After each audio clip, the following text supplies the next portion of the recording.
Tole nagaaniif araarri Waaqayyoo jaallatamoo obboloota koo iddoo jirtan hundumaatti isiniif haa baay'atu. Sagaleen kun kan isin bira ga'aa jiru karaa YouTube'dhaan, TikTok'dhaan, fuula Facebook'dhaa fi kan biraadhaani. Iddoo jirtan, haala jirtan, biyya jirtan hundumaa keessatti nagaaf araarri Waaqayyoo isiniif haa baay'atu. Har'a fuula keessanitti kan dhiyaadhee sagalee Waaqayyoo keessaati, dubbii Waaqayyoo keessaa waliin akka dhageenyu, waliin akka barannuu fi carraa Waaqayyoo nuuf laatanii dubbii Waaqayyoo waliin ilaalla. Egaa sagaleen Waaqayyoo karaa tokkos karaa lamas hin dubbata. Dhaloonni dubbii Waaqayyoo dhaga'u immoo hin jiraata. Namni dubbicha dhaga'u hin jiraata waan ta'eef dubbiin Waaqayyoo karaa kamiyyuu hin dubbatamachuudha. Iddoo hundumaatti haala kam keessattiyyuu hin dubbatamachuudha. Galanni Waaqayyoof haa ta'u. Kanaaf mee dubbii isaa akka Waaqayyoo nutti dubbatuuf hin kadhannaa. Sana dura garuu har'aa yeroo jalqabaatiif dubbii Waaqayyoo keessaa bifa lallabaadhaan sagalee Waaqayyoo hin dhageenya. Kutaa itti aanus akkasuma bifa lallabaadhaan dubbii Waaqayyoon dhageenya. Sana booddee immoo mata dureewwan baay'ee barbaachisoo murteessoo ta'an dhaloota hundumaatiif bara kana keessa baay'ee murteessaaf barbaachisaa kan ta'e bifa barumsaatiin kutaa kutaadhaan tartiibaan fuulduratti kan waliin ilaalaa deemnu ta'a. Yoo fedha Waaqayyoo ta'e Waaqayyo nu gargaara, galanni isaaf haa ta'u. Kanaaf mee har'a Waaqayyo akka dubbii isaa nutti dubbatuu fi sagalee Waaqayyoo dhaga'uun dura hin kadhanna Waaqayyootiin.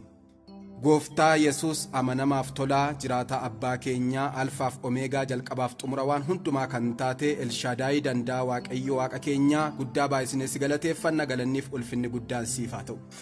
Kunoo yaa Waaqayyo gooftaa, carraatti nuuf laatteen kunoo dubbii kee dhaga'uudhaaf jirra. Obboloonni koo biyya isaan jiran, haala isaan jiran, iddoo isaan jiran hundumaa keessatti yaa Waaqayyo gooftaa, sagaleen kee inni nama jiraachisu, inni jabeessee nama dhaabu dhaloota kana bira haa ga'u. Dubbii kee hiiki nutti dubbadhu, hafuura qulqulluu si dhageenyaa, ati immoo nutti dubbadhu. Kana hundumaa waan gootuuf galanni siif haa ta'u. Jaallatamaaf qulqulluu dhala kee marartee maqaa gooftaaf fayyisaa keenya tokkicha ilma kee Yesuus Kiristoosiin ameen. Waaqayyoof galanni haa ta'u. Egaa mee har'a sagalee Waaqayyoo keessaati gargaarsa Waaqayyoo kan jedhu irraati kaanee dubbii Waaqayyoo walii wajjin in ilaalla. Gargaarsa Waaqayyoo jechuun maal jechuudha? Gargaarsa Waaqayyoos maaltu adda taasisa kan jedhu sagalee Waaqayyoo gabaabaa in ilaalla. Egaa Waaqayyo kun Waaqayyoo uumaa waan hundumaati. Uumaa nama hundumaati. Waaqayyo uumaa uumama maraati. Wanti hundumtu isaan uumame. Waaqayyo nama utuu hin uumin dura guyyoota 5 wanta biyya lafaa kanarratti mul'atu waaqaaf dachii kana yookiin samaayiidhaaf dachii kana hundumaa uume. Isa booda qophaatti immoo kottaa nama hin uumna jedheeti gaafa guyyaa 6ffaa dhala namaa uume jechuudha. Waan qophaatti si uume Waaqayyo, waan qophaatti na uume Waaqayyo. Uumama boqonnaa 1 lakkoofsa 26 sagalee Waaqayyo gaafa laallu kottaa nama hin uumna. Akka bifaaf fakkaatti keenyaatti nama hin uumnaadhe Waaqayyo jaalala guddaa namaaf qaburraati kan ka'e Waaqayyo nama uume. Galanni Waaqayyoof haa ta'u. Kanaaf dhala namaa Waaqayyo iddoo guddaa kenneefi dhala namaadhaaf Waaqayyo jaalala guddaa qaba jechuudha. Kanaaf dhala namaa jalqabarraa kaasee Waaqayyo hin gargaara. Gargaarsa guddaa dhala namaatiif qaba godhachuudha Waaqayyo. Galanni Waaqayyoof haa ta'u. Namni namaaf uumame. Nama gaafa uumu namaaf uume. Namni amma humna isaatti akka waltumsuuf namaaf uume Waaqayyo. Waliif uume nama. Bara keenya keessattis yoo ilaalle jalqabaa durii kaases yoo ilaalle namni gaa'ela keessatti akka waltumsee jiraatuuf gaa'ela dhaabe Waaqayyo, dhaabbata Waaqayyo dhaabedha gaa'elli. Isarra darbee immoo namni bifa garaagaraatiin dhaabbata garaagaraatiin afooshaadhaan maaliin wanta addaa garaatiin dhaloonni waltumsee obboleessi obboleettiin firri abbaan haati ijoolleen kallatti garaagaraatiin namni waltumseeti biyya lafaa kanarratti waan danda'u waan humna isaa amma danda'u wal gargaareeti jireenya isaa geggeeffatachuudha. Jireenya biyya lafaarraa kana mo'achuudhaaf tattaafatachuudha. Kanaaf haa ta'u garuu gargaarsi namaa akka jirutti ta'ee gargaarsi firaa, gargaarsi obboleessaa, gargaarsi eessumaa, gargaarsi wasiilaa, gargaarsi obboleettii kanaadhaaf abbaa akka jirutti ta'ee gargaarsa Waaqayyoo immoo gargaarsa namaarraati maaltu adda godha? Gargaarsa dhaabbilee adda addaarraa, gargaarsa waan biraarraati maaltu adda godha kan jedhu qabxiiwwan ijoo waliin ilaallu qabna. Waaqayyo nu gargaara. Galanni Waaqayyoof haa ta'u. Kanaaf Waaqayyo kun gargaara nama hundumaati. Waaqayyo gaariidha. Waaqayyo yeroo hundumaa gaariidha. Waaqayyo bara hundumaa gaariidha. Sekeendii hundumaatti Waaqayyo gaariidha. Daqiiqaa jiru hundumaatti Waaqayyo gaariidha. Guyyoota 7 jiran hundumaatti Waaqayyo gaariidha. Torbanoota jiran hundumaatti Waaqayyo gaariidha. Sa'atii jiru hundumaatti waaqayyo gaariidha. Guyyoota 365 waggaa tokko keessa jiran hundumaa waaqayyo guyyaa hundumaa gaariidha. Barati lafarra jiraattu hundumaas waaqayyo bara hundumaa gaariidha. Namni garuu barana yoo gaarii ta'e bara gersinuffa. Kaleessa yoo gaarii ta'e har'an jijjiirama. Hin dadhaba, hin nuffa, si buusa. Sitti sinsinnaa dhalli namaa. Walitti sinsinnaa dhalli namaa. Waaqayyo garuu yeroo hundumaa gaariidha. Yeroo hundumaa gargaaraadha. Jaalala dhala namaatiif qaba. Ilmaan namaa hundumaatiif waaqayyo hin ho'a. Galanni waaqayyoof haa ta'u.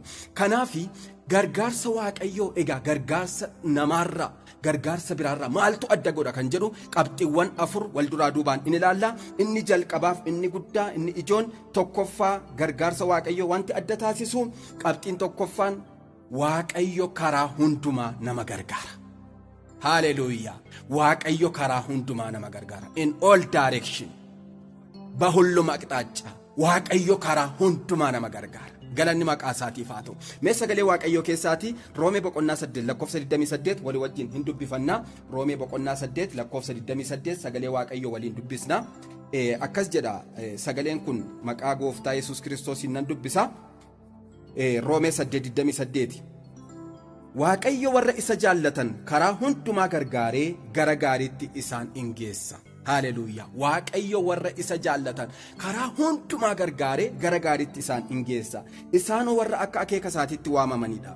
Warra duraan dursee beekumsa isaatiin fo'ate fakkaattii ilma isaa isa obboloota baay'eedhaaf hangafa ta'uuf jiru akka ta'aniif yaadaan isaan qabe. Warra yaadaan isaan qabe immoo waameera. Warra waame immoo qajeelota isaan godheera. Warra qajeelota godhe immoo ulfinaan isaan ga'eera. Galanni waaqayyootiif haa ta'u. Haleluuyaa! Galanni isaaf haa ta'u. Waaqayyo warra isa jaallatan karaa hundumaa gargaaree gara gaariitti isaan in geessa. What this means? Maal jechuudha kun karaa hundumaa gargaaree warra isa jaallatan jettu kun maashee. Sagalee waaqayyoo keessaati Yohaannis boqonnaa 14 lakkoofsa 15 dhaxxanii yoo dubbifattanii isin yoo ana jaallattan abboommii koo in eegdu jedhe gooftaan Yesuus Kiristoos. Yoo ana jaallattan abboommii koo in eegdu. Warra isa jaallatan jechuun kun waaqayyo nama hundumaan jaallata.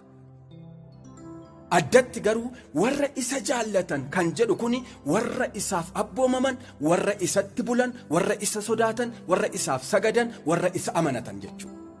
Warra jaalala isaatti qabamanii jiraatan jechuudha. Galanni waaqayyoof haa ta'u. Kanaaf yoo ana jaallattan abboommii koo in eegdu kan jedhu kun warra isa jaallatan jechuun warra abboommii isaatti qabamanii jiraatan, warra seera waaqayyootti qabamanii jiraatan jechuudha. Galanni waaqayyoof haa ta'u. Namni tokko nama jaallatuuf in abboomama, nama jaallatu in sodaata, nama jaallatu in kabaja, nama jaallatu in amana, nama jaallatu in mari'ata. Akkuma kana waaqayyoon in jaallanna taanaan isaaf abboomamna, seera isaa hojiirra oolchina, dubbii isaatti qabamnee jiraanna, isaaf kabaja laanna. Isa dhageenya, isa amananna, isa irratti of ganna, isa duukaa deemna. Galanni waaqayyoof haa ta'u. Kanaaf warra isa jaallatan kan jedhu kun warra isaaf abboomaman kan jedhu kana ibsuu barbaadeet jechuudha. Kanaaf karaa hundumaa jechuun kun maayin jireenya kee hundumaatti karaa hawaasummaa, karaa dinagdee, karaa ikoonoomii yookiin faayinaansii jireenya keetii, karaa dinagdee keetii, hafuuratti tajaajilatti hin tajaajiltoota tajaajila keetti waaqayyo si gargaara. Hin barattoota barumsa keetti waaqayyo si gargaara. Hin daldaltoota daldala keetti waaqayyo si gargaara. Hin hooggantoota hooggansa kee geggeessummaa keetti waaqayyo si gargaara. Waan ati hojjettu hundumaatti waaqayyo si gargaaruudhaaf amanamaadha. Si bira jira. Galanni waaqayyoof haa ta'u. Asiin si dhaabadheera achiin fira siif hin abdatu waaqayyo. Asiin si gargaareera achiin of gargaari hin jedhu. Isatti qarshiin of gargaaruu hin dandeenye. Isatti firaan of gargaaruu hin dandeenye. Isa humna keen of gargaaruu hin dandeenye hunduma isaa waaqayyo karaa hundumaa serke karaa hundumaa waaqayyo gooftaan si gargaara. Isa kana dhalli namaa wal gargaaruu hin danda'u.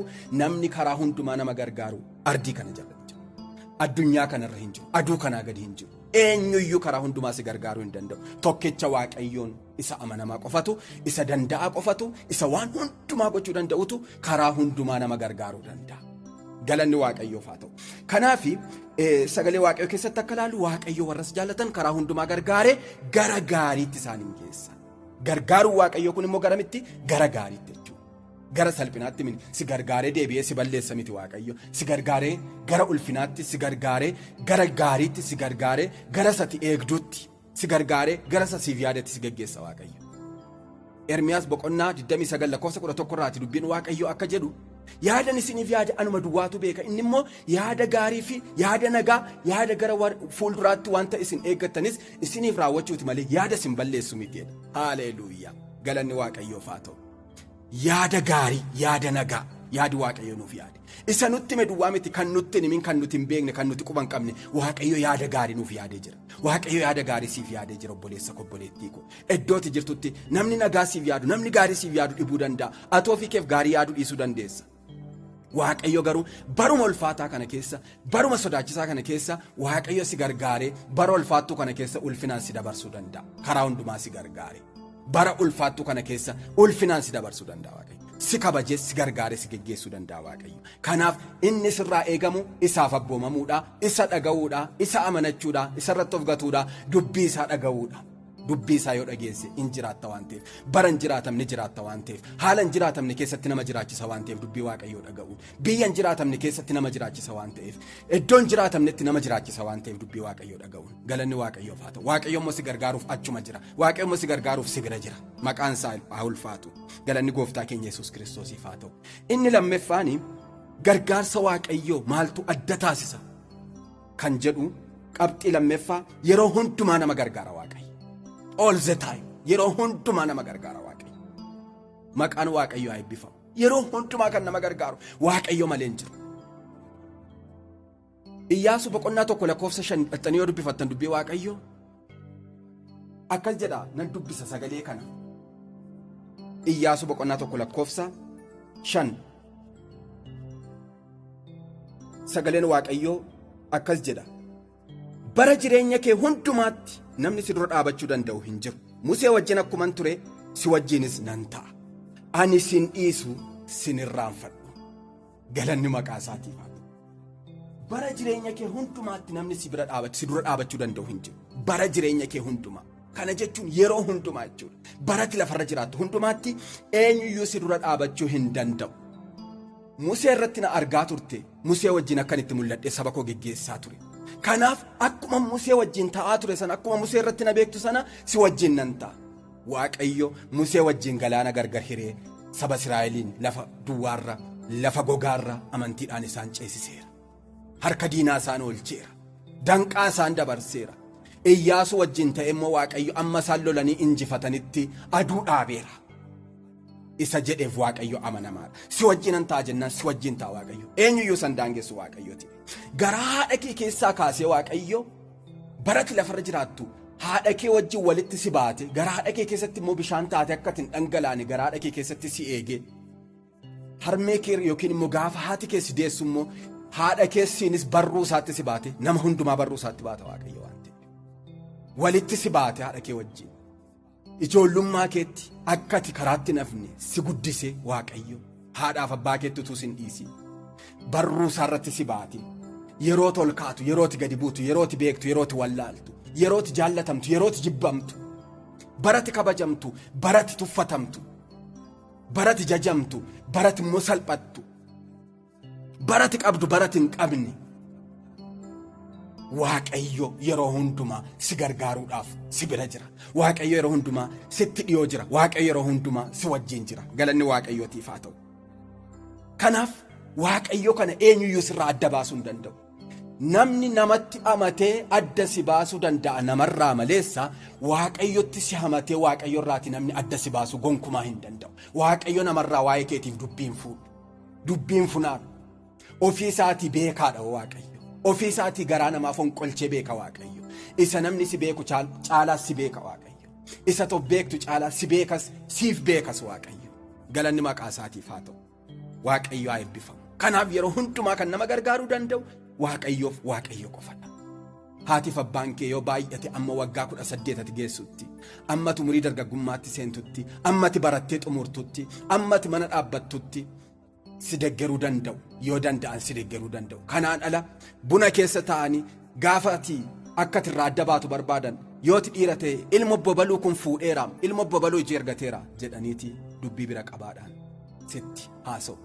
Yoo ati durba ta'e intallo bobaluu neerumte jedhaniiti hiriyyaa kee maqaadhaan haasa'u. Gaafa sana si nuffuu jalqabanii haatiif abbaan iyyuu nama nuffu. Waaqayyo garuu sin nuffu. Waaqayyo garuu sin dadhabu. yoo of dadhabde yoo sin dadhabu, yoo haati kee fi abbaan kee si dadhaban yoo sin dadhabu, yoo firri kee obboleessa obboleettiin namni gaariin teessoo gaariirraa ati abdattu si dadhabe iyyuu sin dadhabu Waaqayyo yeroo hundumaa si gargaara Waaqayyo. Kan nama hin dadhabne kan yeroo hundumaa nama gargaaru Waaqayyoof Waaqayyo qofa. Ofirratti argeen beeka gargaarsa Waaqayyo. Umuriin Waaqayyo wajjin jiraadhe nan beeka gargaarsa Waaqayyo, geggeessu Waaqayyo, jaalala Waaqayyo. Galanni maqaa isaatiif haa ta'u. Baran Waaqayyo wajjin lakkoofse keessatti gargaarsa Waaqayyo isa dhuma hin qabne ofirratti argeen beeka. Yoo xiqqaate umurii daa'imummaa koo kaasee ijoollummaatti isa na bare, isa na waame, isa na filate, isa na wajjin ta'e waggaa 25 ol isa wajjin lakkoofsise Waaqayyo kana gargaarsa isaa, geggeessuu isaa, jaalala isaa mi'eeffadheen arge itti hafeera. Ofitti na hambifateera. Amma dhumaattis immoo akkan isatti hafuuf na gargaara Waaqayyo. Siinis si gargaara Waaqayyo. Maqaan isaa ulfaatu. Inni sadaffaa gargaarsa Waaqayyo maaltu adda taasisa kan jedhu qabxii keenya sadaffaan Waaqayyo bakka hundumaatti nama gargaara. At any place. Yatiin boota iddoo hundumaatti Waaqayyo si gargaara. Uumama boqonnaa 12 seera uumamaa boqonnaa 12 lakkoo tokko kaastanii yoo dubbifattanii yaa Abrahaam biyya kee keessa, lammii kee keessa, maatii abbaa kee keessa ba'iiti gara biyyan si agarsiisu dhaqi. Ani immoo si wajjin nan ta'a. Warra si eebbisan nan eebbisa, warra si abaaran immoo nan salphisa de Waaqayyo. Haalleluuyaa. Si wajjin nan ta'a. Firri kee yoo si biraa fi lammiin kee yoo si biraa fi qofummaan sitti hin dhaga'amin ani si wajjin nan ta'a. Ati na dhaga'i ba'i malee garan si agarsiisu dhaqe. Sin agarsiisaa. Kallattiin sii kennaadhe, si duran bu'aadhe, sin geggeessaadhe. Si wajjin nan ba'aati naa ba'e. Maqaan Waaqayyaa ulfaatu. Achi ba'ee gaafa inni Waaqayyo duukaarra deemsa isaatti fufu Waaqayyo Abrahaam biraan hafe. Waaqayyo Abrahaam wajjin hin deebi. Waaqayyo Abrahaam wajjin ta'e. Eessa dhaqisiin jedhe Waaqayyo. Kakuudhaan har'a eessa jirtati? Garamitti immoo deemuuf jetta? Waaqayyo si baase si biraan hafu haadhoo. Lammii ko sanyii ko Waaqayyo si baase si biraan hafu. Waaqayyo si gargaara. Waaqayyo iddooti jirtu kana si wajjin jira Waaqayyo. Haatiif abbaan firri kee si duukaa galaana baay'ee ce'uu hin danda'an, si duukaa biyya baay'ee qaxxaamuruu hin danda'an, humna isaan qaban, dandeettii isaan qaban, haalli isaan mijatuuf utuu dhaqaniis immoo waan hundumaa si gargaaruu hin danda'an. Waaqayyo garuu si biraan hafu. Ameerikaa jirtaa, Ameerikaatti si wajjin jira Waaqayyo. Awurooppaa jirtaa, Awurooppaatti si wajjin jira Waaqayyo. Biyya Arabaa jirtaa, biyya Arabaatti si wajjin jira Waaqayyo. Afrikaa keessa jirtaa, Afrikaatti si wajjin jira Waaqayyo. Baadiyyaa jirtaa, magaalaa jirtaa, achitti si wajjin jira Waaqayyo. Maqaan Waaqayyaa ulfaatu. Biyya keessatti, biyya alaatti, biyya keessatti si gargaare, biyya alaatti mijataadha biyyi kunoo asittoo gargaarsi hin barbaachisu jedhee si biraan hafu Waaqayyo. Achittis si wajjin jira Waaqayyo. Haalleluuyaa. Si wajjin jira Waaqayyo. Mee na wajjin jira Waaqayyo dheetii yoddoo jirtu kanatti. Haalleluuyaa. Iyesuus Kiristoos gooftaadha. Inni nama biraan hafne gooftaadha. Inni haalli hin daangessine, inni bakka hundumaatti argamuudhaaf humna qabu, inni bakka hundumaatti argamuu danda'u Waaqayyo si wajjin jiraadhu. Iyesuusiif galannaa ta'u. Waaqayyo abbaa keenyaaf galannaa ta'u. Kanaaf Waaqayyo bara hundumaa, biyya hundumaatti, bakka hundumaatti si wajjin hin jira.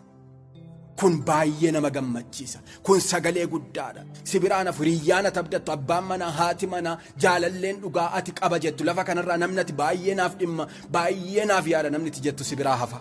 Haalatu si biraan bisa. Wantoota baay'ee si biraan bisa. Waaqayyo garuu si biraan hafu. Iddoo hundumaatti humna argamuu qaba. Galanni isaaf haa ta'u. Kanaaf bakka hundumaatti kan nama gargaaruu danda'u Waaqayyoof Waaqayyo qofadha. Qabxii keenya arfeffaaf inni dhuma gargaarsa Waaqayyo maaltu adda taasisa kan jedhu Waaqayyo hamma dhumaatti nama gargaara. Eska macarrasha up to the end hamma dhumaatti kan nama gargaaru Waaqayyoof Waaqayyo qofadha sittan hima. Warra isa amanatan, warra isa jaallatan, warra isatti maxxanan, warra gara isaa ilaalanii bulan, warra isatti of kennan, warra isatti kooluu galan Waaqayyo hamma dhumaatti itti addan ba'u. Bara jireenya kee hundumaatti si wajjin jira. Akkuma Iyyaasuu boqonnaa 1:5 irratti iddoo amma dubbisne bara jireenya kee hundumaatti kana jechuun hamma dhumaatti jechuudha. Bara jireenya kee hundumaatti ani si wajjinan jira. Sin irraanfadhu, sin dhiisu. Haalleluuyaa. Isaayyaas boqonnaa 49 keessatti haati mucaa ishee isa deesse isa harma hoosiftu yoo irraanfatteeyyuu ani matumaa sinirraanfadhu ani barruu harka koorratti si caafadheen jira. Sinirraanfatu Waaqayyo. Si biraa nafu Waaqayyo. Hamma dhumaatti si wajjin jira Waaqayyo. Jedha sagaleen Waaqayyo. Galanni Waaqayyoof haa ta'u. Kanaaf hamma dhumaatti nama gargaara Waaqayyo. Hamma dhumaatti kan nama gargaaru Waaqayyo qofadha. Hamma dhumaatti kan nama danda'u. Yooti dhukkubsatte, yooti fayyaa qabaatte, yoo sitti tole, yoo sitti bade, hamma dhumaatti kan si wajjin jiru. Barati bifa qabdu, barati bifa dhabdu. Barati beekamtu, barati wallaalamtu. Bara iddoon kee hin beekamne kan si wajjin jiru Waaqayyo qofaadha. Bara ijoollummaa kee, bara dargaggummaa kee, bara ga'eessummaa kee, ammoof dandeessee ta'ee sin dhiisu Waaqayyo. Bara dulluma kee Waaqayyo si danda'a. Si baata. Yeroo hundumaatti isaaf daa'ima, yeroo hundumaatti isaaf mucaadha, yeroo hundumaatti akka dhala dhabaatti si jaallata Waaqayyo. Ilma koo siin jedha Waaqayyo. Gooftaan Yesuus Kiristoos jaalala guddaa nuuf qaburraa kan ka'e. Haaleluyyaa. Jaalala guddaa nuuf qaburraa kan ka'e. Ilmi Waaqayyo ilma namaa ta'e. Ilmaan namootaa fuudhee ilmaan Waaqayyoo godhe. Nuti ijoollee Waaqayyoo taaneerra. Kun dinqiidha. Tola nu fayyise ayyaana isaatiin, dafquu isaatiin, dhiiguu isaatiin, reebamuu isaatiin, garafamuu isaatiin, fannifamuu isaatiin tola nu fayyise. Inni kun immoo hamma dhumaatti cimee nu duukaa irratti hafa. Yesuus Kiristoos gooftaadha. Galanni maqaa isaatiif haa ta'u. Ayyaana Waaqayyoon tola fayyine nuti. Gargaarsa Waaqayyoon tola fayyine nuti. Hojii keenyaan miti. Isatti amanuu duwwaadhaan warra fayyada nuti. Fayyineerra. Jireenyi baraa baraa kan keenya ta'eera. Waa'ee ayyaana Waaqayyoo fi waa'ee hojii gaarii yookiin immoo seeraa kana yoo Waaqayyo jedhe yeroo biraa, kutaa biraa, barumsa biraadhaan walitti deebi'uu dandeenya. Nuti garuu tola fayyineerra, ayyaana Waaqayyoon fayyineerra. Garuu erga fayyineeti hojii fayyinaa keenya isa mirkaneessu ayyaana Waaqayyoo keessa jiraachuu qabna. Hojii gaarii hojjechuu qabna. Hojii gaariitti qabamne jiraachuu qabna. Hojii gaariidhaan mul'isuu qabna. Ayyaana Waaqayyoo nurra jiru sana, isa cubbuu keessaa ol nu fuudhe sana, ayyaana Waaqayyoo isa cubbuu keessaa ol nu bute sana, isa gara jaalala Waaqayyootti nu maxxanse sana, isa cubbuu nu tuffachiise sana keessaa baanee ol siqnee ayyaana Waaqayyoo keessa jiraachuu qabna. Cubbuu gadi ilaaluu qabna. Cubbuu keessaa ba'uu qabna. Jaalala Waaqayyootu akkasi waan ta'eef. Kanaafi isatti yeroo biraa deebi'uu dandeenya. Waaqayyo hamma dhumaatti nama gargaara. Gargaarsi Waaqayyo hamma dhumaattidha. Kanaaf qabxiiwwan arfan kana karaa hundumaa, yeroo hundumaa, bakka hundumaatti, hamma dhumaatti kan nama gargaaru Waaqayyoof Waaqayyo qofadha. Inni kun immoo dubbii guddaadha. Kana amanteennaan biyya lafaa kanarratti of hin cinqitu, of hin dhiphistu, hin yaaddoftu, of hin balleessitu, of hin ajjeestu, of hin raastu, of hin urgoftu, abdiin kutattu, obsan dhabdu, sammuun kee jiraattis hin maraatu. Haaleluyyaa. Waaqa karaa hundumaa si gargaaru qabda. Gooftaa yeroo hundumaa si gargaaru qabda. Gooftaa bakka hundumaatti si gargaaru qabda. Gooftaa hamma dhumaatti si gargaaruudhaaf danda'u qabda. Gooftaa si biraan hafne qabda. Gooftaa sitti hin jijjiiramne qabda. Maqaan Waaqayyoo ulfaatu. Gooftaan keenya isa akkasiiti. Kanaaf fira kee caalaa isa fira namaa caalu Yesuus irra jakee godhadhu. Beekumsa kee caalaa isa beekumsa qabu Yesuus irra jakee godhadhu. Dandeettii kee caalaa isa danda'a waan hundumaa ta'e Yesuus irra jakee godhadhu. Nama qabdurra isa nama taadhameen eegamne fuudhee nama gochuu danda'u Yesuus irra jakee godhadhu. Nama hin ta'u yooti jetteeyyuu, nama hin taatu isheen, nama hin ta'u inni yoo namni siin jedheeyyuu, Waaqayyo kun seenaa kee gedderee, haala kee gedderee, nama taadhameen hin yaadamne, nabjootamne, hin tilmaamamne fuudhee nama si godha gaaf ta'u. Nama si gochuu danda'a. Nama si godha Waaqayyo. Yoo nama si godheera ta'e immoo galateeffataa itti fufi jireenya kee Yesuus wajjin. Ol si butaa deema malee gad si hin buusu. Haaleluyyaa. Haala ulfaataa keessa jirta yoo ta'e immoo hin darbita. Waaqayyo si gargaara. Gargaara of biraa qabda. Hin yaaddayin, hin dhiphatin. Waan tokko duwwaa Waaqayyoon amanadhu. Waaqayyoon abboommii isaa eegi jiraadhu. Isatti qabamii jiraadhu. Isa dhaga'i hin jiraatta. Bara hin jiraatamne, bara dukkanaa, bara wallaansoo cime kana keessa, bara ulfaataa achi as dhufaa jiru kana keessa ulfinaan keessa si dabarsa Waaqayyo si wajjin ta'e. Haaleluyyaa. Galanni maqaa isaatiif haa ta'u. Kanaaf Waaqayyo si gargaaruudhaaf amanamaadha. Waaqayyo dubbii har'a nutti dubbate kanaaf galata guutuu fudhatu. Har'aaf gabaabsine asumarratti dubbii Waaqayyo nutti dubbateef Gooftaa galateeffannaa. Mee yaadaaf qalbii keessaniin iddoo jirtanitti Waaqayyoon isinii kadhadhaa. Daqiiqaa xiqqoo Yesuus Kiristoos Gooftaadha. Galanni maqaa isaatiif haa ta'u. Haaleluyyaa. Isa karaa hundumaa nama gargaaru kana, isa yeroo hundumaa nama gargaaru kana, isa bakka hundumaatti nama gargaaru kana, isa hamma dhumaatti nama gargaaru kana, isa qabdaa. Abbaan kee isadha. Isan qabdu yoo ta'e immoo gara isaatti kottu. Waaqayyo keenya kun Waaqayyo isa karaa hundumaa nama gargaarudha. Haadhoo ko sagalee kana kan dhagaa jirtu, lammii ko sanyii ko afaan kana kan dhagaa jirtu, sagalee kana kan dhagaa jirtu, Waaqayyo kun isa uumaa waan hundumaa ta'e, isa danda'a waan hundumaa ta'e, isa karaa hundumaa nama gargaarudha, isa yeroo hundumaa nama gargaarudha, isa bakka hundumaatti nama gargaarudha, isa amma dhumaatti nama gargaarudha. Gara isaa kottu. Yoo keessa jirta isa duukaa jirta ta'e immoo jabaadhu, abdii kaareffadhu, isa wajjin deemi. Hamma dhumaatti Waaqayyo si wajjin jiraati. Haleluuyaa, haleluuyaa. Maatiyos 28 lakkoofsa 19 hanga 20 dubbii Waaqayyoo keessaati. Egaa dhaqaa saba hundumaa cuubuudhaan barsiisuudhaan bartoota koo duukaa buutota koo godha. Ani immoo guyyaa hundumaa hamma dhuma baraatti si wajjinan jiraadhe. Great mission. Ergaa guddicha waldaa kiristaanaadhaaf kenname, ergaa guddicha dhalootaaf kenname, ergaa guddicha duuka buutota Yesuusiif hojjettoota Yesuusiif kennamedha kun. Guyyaa hundumaa hamma dhuma baraatti si wajjinan jira. Waadaa nuuf galeera Yesuus. Nu wajjin jira. Warra hojii isaa wajjin nu wajjin jira. Warra isatti amananne nu wajjin jira Waaqayyo. Haleluuyaa. Gooftaa galanni siif haa ta'u. Dubbii kee fulfaadhu, sagalee kee fulfaadhu. Ergaa nutti dubbattee fulfaadhu. Sagalee keessa nama jabeessu isa misiraachoo, isa jireenya nama haaressu waan nutti dubbatteef galanni maqaa keetiif haa ta'u. Ati jabaadha, ati amanamaadha, ati danda'aadha, ati abbaa dhugaadha, ati gargaaraa dhugaadha, ati gaariidha Waaqayyo. Maqaan kee ulfaatu. Kun obboloonni koo iddoo jiran haala jiran keessatti yaa Waaqayyo, namni gargaarsi kee barbaachisuuf, lubbuun gargaarsi kee barbaachisuuf, dhukkuba keessa kan jiran, rakkina keessa kan jiran, abdii kutannaa keessa kan jiran, yaaddoo keessa kan jiran, dhiphina garaagaraa keessa, lola garaagaraa keessa, sodaa garaagaraa keessa, qorumsa garaagaraa keessa kan jiran, maqaa gooftaa Yesuus Kiristoosiin nagaan kee isaaniif haa ta'u, fayyinni kee isaaniif haa ta'u, eebbi kee isaaniif haa ta'u, gargaarsi kee isaaniif haa ta'u. Elaa maqaa Yesuus Kiristoosiin ati haalli sin daangessu iddoo hundumaa jirta. Dhaqiif iddoo isaan jiran kanatti gargaari gooftaa, harka qabi gooftaa. Haala isaanitti ulfaate kana keessaati dhaqii qabii kaasi, dhaqii keessaa baasi gooftaa, dhaqii harka qabii gargaarsa abbummaa kee tagarsiisi. Isa eenyuyyuu nama gargaaruu hin dandeenye, firri birriin nama gargaaruu hin dandeenye, gargaarsa keessa guddaa isa miliyeenaan hin shallagamne sana dhaqii gargaarsa kee tagarsiisi. Dhaloota kana bira naaf ga'i. Nama gargaarsi barbaachisu, nama gargaarsa sirraa barbaade si eeggataa jiru bira naaf ga'i gooftaa. Humna maqaa Yesuus Kiristoos, maqaa Waaqayyo Abbaa Ilma Hafuura Qulqulluu sadan Waaqayyo tokkoon elaa gargaarsi Waaqayyo iddootti jirtutti siif haa ta'u. Elaa dhimma kee irratti gargaarsi Waaqayyo siif haa ta'u. Elaa haala kee irratti gargaarsi Waaqayyo siif haa dhufu. Elaa gargaarsi Waaqayyo si biraan haa ba'u. Elaa gargaarsi Waaqayyo siif haa mul'atu. Humna maqaa Yesuusin ammaa kaastee waan itti gargaarsa Waaqayyo irraa eegaa jirtu kanatti gargaaramii lafaa ka'i. Gargaaramii hiikami maqaa Yesuus Kiristoosiin. Gargaarsi ariifataan, gargaarsi battalaa, gargaarsi atattamaa tokko siif haa ta'u. Humna maqaa Yesuus Kiristoosiin nama gargaaramee lafaa ka'u ta'i, nama gargaaramee haala jiru keessaa ba'u ta'i mul'adhu. Dhuga baatiidhaaf dhaabadhu. Waaqayyo si haa gargaaru, Waaqayyo harka si haa qabu, Waaqayyo siif haa mul'atu. Gooftaa waan nu dhageesseef ulfaadhu.